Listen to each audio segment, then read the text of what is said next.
Hello friends, कैसे हो आप सभी। आशा करता हूं कि आप सभी एकदम ठीक होंगे। सो दोस्तों, आज का हमारा जो चैप्टर नंबर 2 का नया टॉपिक है वो है पीएच पैमाना। क्या है दोस्तों? पीएच पैमाना। अब सबसे पहले बात करें दोस्तों, ये पीएच पैमाना का उपयोग क्या है, राइट? इसकी बात कर लेता हूं मैं। तो दोस्तों, जब भी मैं बात करूंगा पीएच पैमाने की, तो आपको दो चीज एकदम ध्यान से सीखना है इसके अंदर। वो की है जो कि है दोस्तों अम्ल व क्षार। ठीक है, तो अम्ल व क्षार दोनों की प्रबलता को, ठीक है, किसके द्वारा मापा जाता है दोस्तों? दोनों की प्रबलता को जिस पैमाने द्वारा नापा जाता है, ठीक है, वह कहलाता है पीएच पैमाना। क्या कहलाता है? पीएच पैमाना। वापस से बोल देता हूं दोस्तों, अम्ल व क्षार की प्रबलता को मापने वाला पैमाना पीएच पैमाना कहलाता है। क्या कहलाता है दोस्तों? पीएच पैमाना। तो चलिए यहां पर मैं लिख देता हूं कि अम्ल व क्षार, ठीक है, की प्रबलता को मापने वाला पैमाना, मापने वाला पैमाना पीएच पैमाना कहलाता है।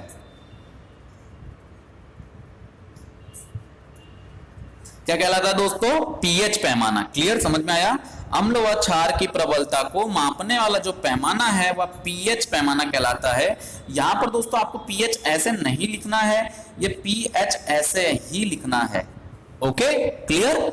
अब समझिए कि किसको नापना है? प्रबलता को, यानी कि कोई भी जो अम्ल है दोस्तों वो कितना प्रबल है, ठीक है, कोई भी जो क्षार है वो कितना प्रबल है, अथवा तो कोई भी जो अम्ल है वो कितना निर्बल है, अथवा तो कोई भी क्षार है वो कितना निर्बल है, इसको मापने वाला जो पैमाना है यह पैमाना ही कहलाता है पीएच पैमाना। क्या कहलाता है दोस्तों? पीएच पैमाना। ठीक है, तो अब बात करें पीएच कैसे मापी जाती है। ये चीज तो समझ में आ गई कि सर अम्ल और क्षार की प्रबलता को अगर हमें पता करना है तो हमें उनकी पीएच पता होनी चाहिए, लेकिन ये पीएच को मापते किसके द्वारा है? तो दोस्तों लिख देता हूं यहां पर कि पीएच को पीएच स्केल, किसके द्वारा दोस्तों? पीएच को पीएच स्केल या पीएच मीटर द्वारा मापा जाता है। राइट? सो किसी भी चीज की पीएच, या चाहे वो अम्ल हो चाहे वो बेस हो, यानी कि एसिड और बेस, अम्ल व क्षार, दोनों की पीएच को किसके द्वारा दोस्तों? पीएच स्केल या तो पीएच मीटर नामक साधन के द्वारा मापा जा सकता है। ये तो दोस्तों इंस्ट्रूमेंटल है। कैसा है दोस्तों? इसको कहते हैं हम लोग इंस्ट्रूमेंटल। इट मींस ये आधुनिक तौर पर अब ये यूज होता है आज के समय में, क्योंकि ये मशीन है दोस्तों। यहां पर हम लोग सॉल्यूशन को हमें इस मशीन में रखना है, डायरेक्ट वो उसकी पीएच बता देता है। राइट? सो ये तो इंस्ट्रूमेंटल हो गया, यानी कि दैनिक जीवन में आज की तारीख में अगर हम लोग बात करें तो स्केल की सहायता से नहीं, पीएच मीटर की सहायता से किसी भी विलयन की पीएच ज्ञात की जाती है। राइट? तो आज के समय में बात हो गया, यूज किसका किया जाता है दोस्तों? पीएच मीटर का। लेकिन ये पीएच स्केल क्या है? तो जरा ध्यान से देखिए दोस्तों, अगर मैं पीएच स्केल की बात करूं तो एक मैं यहां पर स्केल बना रहा हूं, ठीक है, जरा ध्यान से समझना इसको। ओके दोस्तों, यहां पर दोस्तों इस नंबर को मैंने लिख दिया 0, सेंटर में लिखा है 7, यहां पर लिखा है मैंने 14। राइट? तो पीएच स्केल में एक स्केल होती है जहां पर 0 से 14 तक अंक को अंकित किया गया होता है। कहां से कहां तक? 0 से लेकर 14 तक, यानी इसके बीच में 1 2 3 4 5 6, फिर यहां पर 8 9 10 11 12 13। राइट? सो 0 से लेकर 14 तक अंक को अंकित किया गया होता है पीएच स्केल के ऊपर। राइट? समझ में आया दोस्तों पहली चीज? तो चलिए यहां पर लिख देता हूं कि पीएच स्केल पर 0 से 14 तक के अंक अंकित होते हैं। के अंक क्या होते हैं दोस्तों? अंकित, यानी कि आए हुए होते हैं।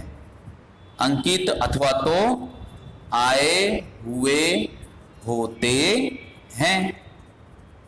राइट? ये चीज समझ में आ गई। ओके, अब थोड़ा सा और आगे की तरफ बढ़ते हैं। तो देखिए, अगर मैं बात करूं कि अम्ल की पीएच कितनी होती है, फिर बात करूं बेस की पीएच कितनी होती है, और तीसरी चीज जो आपने सीखा था वो है लवण यानी कि उदासीन की पीएच कितनी होती है। क्लियर। तो 1 बाय 1 सीखते हैं दोस्तों कि किसकी पीएच कितनी होती है। ठीक है, तो दोस्तों मैं यहां पर बात करने जा रहा हूं सबसे पहले अम्लीय विलयन की। किसकी? अम्लीय विलयन। ओके, अम्लीय विलयन यानी कि अम्ल की पीएच। अम्ल अगर आपके पास एसिड है तो उसका सॉल्यूशन कैसा होगा? अम्लीय विलयन कहलाएगा, अम्लीय सॉल्यूशन कहलाएगा। तो अम्लीय विलयन की जो पीएच है दोस्तों वो लेस देन 7 यानी कि 7 से कम होती है। अम्लीय विलयन की जो पीएच है दोस्तों वो 7 से कम होती है। पीएच इज लेस देन 7, इसका मतलब अम्लीय विलयन होगा तो उसकी जो पीएच है दोस्तों वो 7 से कम होगी। तो साइड में मैं लिख देता हूं, अगर आपको ये समझ में ना आए तो मैं यहां पर लिख रहा हूं 7 से कम। ओके, अम्लीय विलयन की जो पीएच है वो 7 से कम होती है। क्लियर है? आया समझ में? ओके, अब चलिए थोड़ा सा आगे बात करते हैं उदासीन विलयन की। ठीक है, अब ये अम्लीय विलयन से संबंधित कौन होगा? आपको पता है इससे संबंधित होगा अम्ल। ठीक है, अब यहां पर मैं लिखने जा रहा हूं दोस्तों उदासीन विलयन। तो उदासीन से आपको याद आ गया होगा उदासीनीकरण अभिक्रिया, हाँ या ना? ये किसके लिए होती है? उदासीन विलयन से संबंधित होता है दोस्तों लवण। कौन संबंधित होता है? लवण। क्योंकि लवण क्या वह है? एक तरह से वो उदासीन है, तभी तो हम उसका यूज करते हैं। मैंने आपको सिखाया था NaCl, जिसका हम लोग साधारण नमक कहते हैं और खाने में उपयोग करते हैं, राइट? ठीक है, पानी H2O वो भी उदासीन है, पीने में उपयोग करते हैं। सो उदासीन विलयन जो कि लवण से संबंधित है उनकी पीएच दोस्तों 7 होती है। सो pH इज इक्वल टू 7 किस विलयन के लिए? उदासीन। तो जिस विलयन की pH 7 हो, कितनी हो टोटल दोस्तों? 7 हो, तो वह विलयन कहलाता है उदासीन विलयन। अथवा तो जिस विलयन की pH 7 से कम हो वह कहलाता है अम्लीय विलयन। समझ में आया? हाँ या ना? सो अम्लीय विलयन की पीएच 7 से कम और उदासीन विलयन की पीएच कितनी होती है? 7 ही होती है। यह लवण से संबंधित है और यह अम्ल से संबंधित है। चलिए अब बात करते हैं दोस्तों यहां पर तीसरी चीज जो कि है क्षार। ठीक है, यानी कि क्षारीय विलयन की पीएच कितनी होती है। जब मैं यहां पर बात करूंगा दोस्तों क्षारीय विलयन, यानी ये किससे संबंधित है? ये संबंधित है क्षार, क्योंकि क्षार होगा तो उसी का विलयन क्या कहलाएगा? क्षारीय विलयन, राइट? तो क्षारीय विलयन की जो पीएच होती है दोस्तों वो ग्रेटर देन 7 होती है। ग्रेटर देन 7 यानी कि क्षारीय विलयन की जो पीएच है वो 7 से बड़ी होती है। कितनी होती है दोस्तों? 7 से बड़ी, यानी कि 7 से अधिक। यहां पर लिख देता है दोस्तों 7 से अधिक। तो आपके पास जो बेसिक सॉल्यूशन है अथवा तो क्षारीय विलयन है दोस्तों, तो उसकी जो पीएच है वो 7 से ज्यादा होगी, 7 से अधिक होगी। ठीक है, तो वो क्या कहलाएगा? वो क्षार कहलाएगा और वो सॉल्यूशन, वो विलयन, वो कहलाएगा क्षारीय विलयन। क्या कहलाएगा? क्षारीय विलयन। ठीक है, समझ में आया एकदम? हाँ या ना दोस्तों? क्लियर है इतनी चीज? ओके, अब यहां पर एक चीज मैं बता दूं आपको कि कौन प्रबल होगा कौन निर्बल होगा। ये ऑलरेडी हमने प्रीवियस लेक्चर में सीखा था कि नोट के अंदर सेकंड पॉइंट जो था इक्वालिटी, उसके अंदर मैंने नोट आपको लिखाई थी कि कोई चीज प्रबल कितना होगा उसके लिए हमें क्या देखना है कि आयनीकरण कितना हो रहा है। यदि किसी का आयनीकरण अधिक हो रहा है, ठीक है, क्या हो रहा है दोस्तों? यदि आयनीकरण कैसा होगा? अधिक, तो वो क्या बन जाएगा? प्रबल। क्या बनेगा दोस्तों? प्रबल, राइट? चाहे अम्ल चाहे क्षार। यदि दोस्तों आयनीकरण होगा कम, आयनीकरण क्या होगा दोस्तों? कम, तो वो क्या कहलाएगा? निर्बल अथवा तो दुर्बल, चाहे अम्ल हो चाहे क्षार हो। ठीक है, ये चीज समझ में आ गई आपको? ये प्रीवियस लेक्चर की है जो कि मैंने आपको एक्सप्लेन की थी। अब इसी के अंदर दोस्तों मैं आपको बताऊं, ठीक है, जरा ध्यान से देखना। अगर मान लो मैं बात कर रहा हूं H3O+ की, तो ये H3O+ हाइड्रोनियम आयन है, यानी कि यहां पर आयनीकरण अधिक होना चाहिए, राइट? तो H3O+ की संख्या अधिक होगी। अगर H3O+ ये आयन है, इसकी संख्या कैसी है दोस्तों? अधिक है, राइट? इसकी संख्या अधिक होगी तो वो क्या बनेगा? प्रबल अम्ल बनेगा। क्या बनेगा? अम्ल, प्रबल अम्ल कहलाएगा। यदि H3O+ की संख्या अधिक है तो अम्ल कहलाएगा प्रबल अम्ल, राइट? ठीक है, और यदि OH- की संख्या कैसी है दोस्तों? अधिक है, तो वो क्या कहलाएगा? प्रबल क्षार। क्या कहलाएगा दोस्तों? प्रबल क्षार कहलाएगा। हाँ या ना? तो क्योंकि OH किसके लिए है? बेस के लिए है। यदि इसका आयनीकरण अधिक हुआ, इसकी संख्या अधिक हुई, तो वह प्रबल क्षार कहलाएगा। अब इसी को उल्टा कर दीजिए, यदि H3O+ की जो संख्या है वो कैसी हो दोस्तों? कम हो, तो वो बन जाएगा निर्बल अम्ल।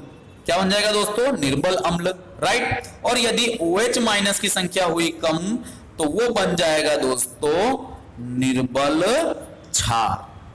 क्लियर? यहां पर आपने क्या सीखा? सिर्फ संख्या की बात हो रही है दोस्तों, संख्या की।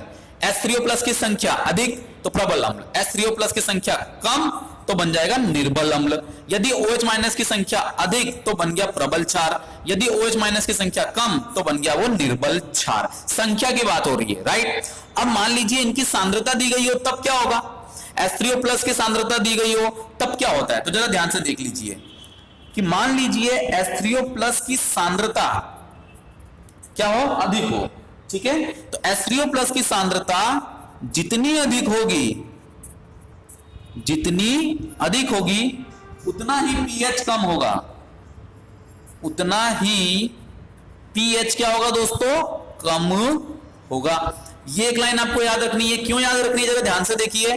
H3O+ की संख्या की नहीं बात कर रहा हूं, H3O+ की सांद्रता यानी H3O+ की वैल्यू। किसकी बात हो रही है दोस्तों? वैल्यू की। H3O+ की जो वैल्यू कीमत होगी वो उसकी सांद्रता कहलाएगी। H3O+ की सांद्रता जितनी अधिक होगी, जितनी अधिक सांद्रता होगी उतना ही pH कैसा आएगा दोस्तों? कम आएगा। कैसा आएगा? pH कम। ओके, सो ये इतनी चीजें आपको pH स्केल के अंदर याद रखनी है, pH पैमाने के अंदर। और इसके अंदर बहुत सारे ट्विस्ट एंड टर्न्स जुड़े हुए दोस्तों, जिसे मैं आपको अगले लेक्चर में एक्सप्लेन करूंगा। ओके, सो दोस्तों इतना आपको कर लेना है। मिलते हैं अगले लेक्चर में।